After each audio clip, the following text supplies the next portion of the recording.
Shocking news. Latest news about Dick Van Dyke shocks fans. Days of Our Lives spoilers. Nobody expected this. Not the cast. Not the longtime fans. Not even the insiders who pride themselves on knowing every twist before it airs. But the latest news surrounding Dick Van Dyke, the 99-year-old legend who recently made a splash on Days of Our Lives, has sent shockwaves through Salem and the entire daytime TV community. It began as a quiet whisper in the hallways, a rumor tucked behind studio doors, the kind of thing soap journalists dismiss as wild speculation. But then came confirmation. Dick Van Dyke, beloved icon, comedic genius, and recent surprise guest star on DOOL, has been pulled into one of the biggest, most emotionally explosive storylines Days has crafted in years, one that rewrites his character's past, shakes up Salem's future, and leaves fans stunned by what's coming next. What follows is the full creative breakdown of the fictional storyline. A shocking mystery. A decades-old secret. And the stunning twist that ties Dick Van Dyke's character to one of Salem's most powerful families. What you're about to read is a highly imaginative, dramatic, creative 4,000-word narrative for entertainment, the kind of story fans wish the writers would dare to put on screen. Now buckle up, because Salem is about to erupt. Dick Van Dyke's return episode opens quietly. His character, affectionately known by fans as Mystery John, due to his amnesia arc, has been living peacefully at the Horton Center, spending his days volunteering, reading to children, and trying desperately to fill the gaps in his past. But everything changes when Julie Williams arrives at his room holding an envelope. The envelope is old, yellowed, frayed, the edges soft like it's been opened and closed 1,000 times. The name written on the front? John. Not Mystery John. Not the alias Melina had suggested. Not the placeholder the hospital gave him. Just John. His real name. Julie explains the letter was found tucked inside an old donation box from the retirement home John lived in before being found wandering the streets of Salem. He stares at the paper. His hands shake. His chest tightens. "You don't have to open it if you're not ready," Julie whispers. But he is ready. He's been ready for decades. Inside is a single sheet of paper, handwritten, rushed, and heartbreaking. "John, I pray this finds you. I can't keep the secret anymore. Your son is alive. Your son is in Salem." Eleanor. A breath steals out of him. His vision blurs. A son? A son he doesn't remember, doesn't know, but suddenly feels deep in the marrow of his bones. The letter drops from his hand. Julie catches it, scanning the words, her face filling with old-fashioned Horton concern. "Oh my heavens! John, this changes everything." The news spreads through Salem like lightning. The idea that Mystery John has a son stirs the town instantly. Melina is the first to arrive. Then Roman. Then Kayla. Everyone wants to help him uncover the truth. But the letter holds no surname, no date, no clear clue, only the name Eleanor and the shocking claim that his son is still alive. Could his son be a Horton? A Brady? A Kyriakes? Speculation explodes. Melina, soft-voiced and steady, tries to piece together fragments of John's memory through hypnosis. For the first time in months, his mind flickers with images, blurred faces, the smell of cigarette smoke, the sound of piano music, and the voice of a young woman whispering, "Promise me, don't ever give up on him." But who was she? And who is the son? Days fans erupt online. Some theories suggest the son's identity will be tied to a major character. Some think it will create a brand new family. Others fear the storyline is a setup for something tragic. And yet nobody is prepared for what happens next. Rafe Hernandez, determined to help Mystery John, digs deep into old case archives. He cross-references every missing child from the 1960s and 1970s that could possibly connect to the timeline of John's life. Then he finds it. A sealed folder stamped confidential. Inside, a birth certificate, a hospital photo, a report indicating the child was given up under mysterious circumstances. The name of the child? Nicholas John Fallon. Rafe nearly drops the file. Nick Fallon, the brilliant, troubled scientist, the manipulative schemer, the man who died years ago after terrorizing half of Salem, could he truly have been Mystery John's son? If so, the implications are massive. Julie and Doug, who once cared for Nick like family, are shaken. Abigail, who suffered under Nick's schemes, is horrified. Gabby, who killed Nick in self-defense, spirals with guilt all over again. But the biggest shock? The file suggests Nick may not have died permanently. A hospital report, recently unsealed, indicates an unidentified man matching Nick Fallon's description survived the initial shooting and was transferred to a private medical facility where the trail goes cold. Nick Fallon may be alive. Mystery John goes pale as Rafe delivers the news. My son, a man hated by half the town. His voice breaks. But he's alive? He survived.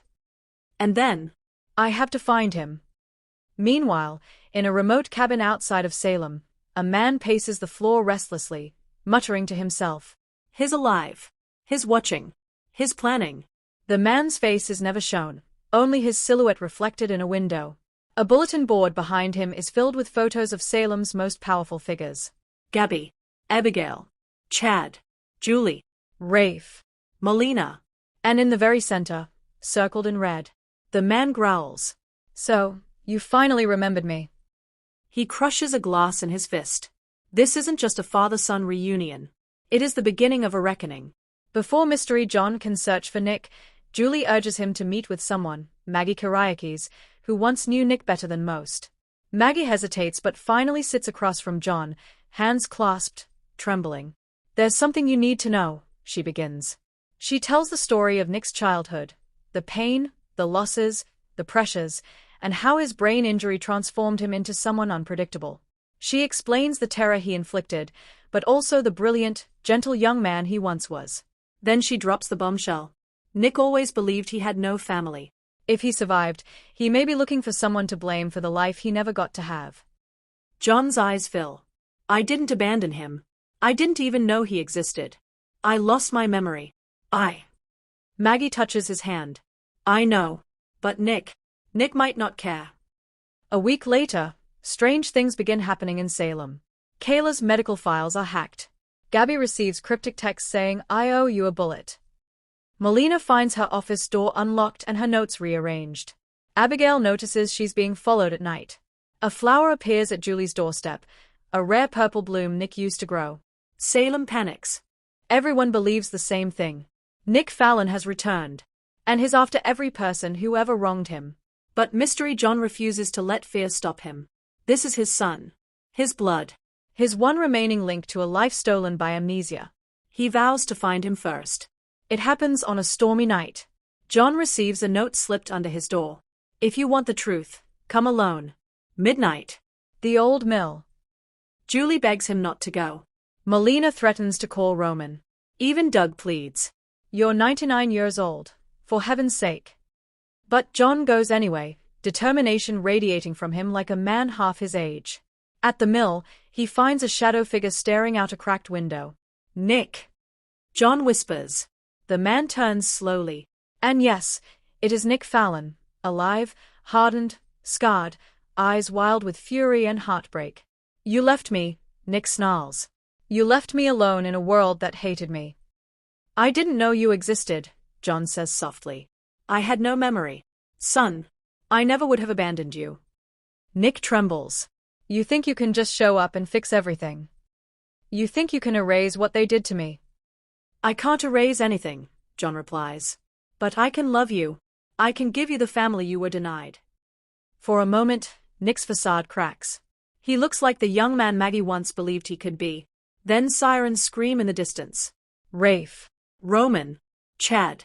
Gabby. Nick's eyes go cold. You betrayed me, he spits. You brought them here. I didn't, John says urgently. I came alone. I swear it. But Nick doesn't believe him. He reaches for a weapon. John steps forward, unafraid, heartbroken. Nick, I'm your father. The words freeze Nick. And in that second of hesitation, Rafe bursts inside. Nick, drop the weapon. Nick panics. The gun slips. A shot explodes. And everything goes black. Hours later, the hospital is in chaos. Nick is alive, wounded, unconscious, but stable. Mystery John is alive, grazed by the bullet, but safe. Melina cleans his wound, scolding him for risking his life.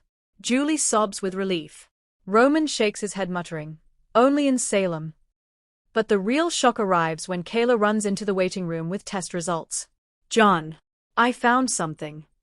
She reveals that Nick and John share a rare genetic marker, not just confirming paternity, but linking John to a family nobody expected. A family with a long, complicated history. A family that has been at the center of Salem drama for decades. Kayla clears her throat. John, your real surname is Horton. The room goes silent. Julie gasps. Doug grabs onto the wall. Melina nearly drops her clipboard. Mystery John, Dick Van Dyke's character, is a long-lost Horton, making Nick Fallon not just a lost son but also part of one of the most legendary families in Salem. It is the biggest fictional retcon in Days of Our Lives history. Weeks pass. Nick wakes up slowly, confused, bitter, torn between rage and longing. John visits every day, bringing books, puzzles, stories, and a father's gentle persistence. Some days Nick refuses to speak. Some days he listens. Some days he falls into tears. The town remains divided about his return. Gabby fears he will seek revenge. Abigail worries he will target Thomas or Charlotte. Chad wants him removed from Salem permanently. Julie clings to hope he can recover. Maggie prays for redemption. But John believes in one thing only. Family can heal what memory lost. He refuses to give up on Nick. Even when Nick lashes out. Even when he threatens to leave. Even when he questions if redemption is possible. John simply holds his hand and says, "You are not alone anymore." And slowly, painfully, something begins to soften in Nick. Just when it seems peace may finally come to Salem, Kayla calls the Horton household urgently. There's something new in John's medical scans, something concerning. John undergoes more testing. Then comes the blow. His amnesia may not have been an accident. It may not have been age-related. It may not have been natural at all.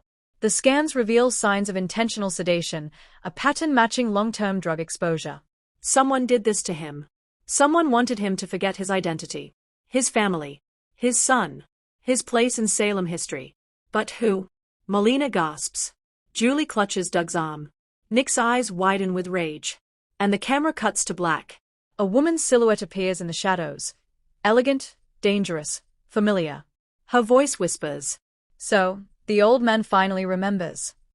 Fans gasp. Could it be Vivian Alamain? Kristen Diamera? Megan Hathaway? A new villain entirely? Salem is shaken. John and Nick's story has only just begun. The fictional storyline sends Days of Our Lives fans into full meltdown. Dick Van Dyke's character is revealed as a long-lost Horton. Nick Fallon is alive. Their father-son dynamic is the emotional core of a massive new arc. A mystery villain drugged John decades ago. A major reckoning is coming. And fans can't stop buzzing. This creative storyline imagines the explosive, dramatic, emotional saga that daytime viewers adore, a tribute to Dick Van Dyke's leg.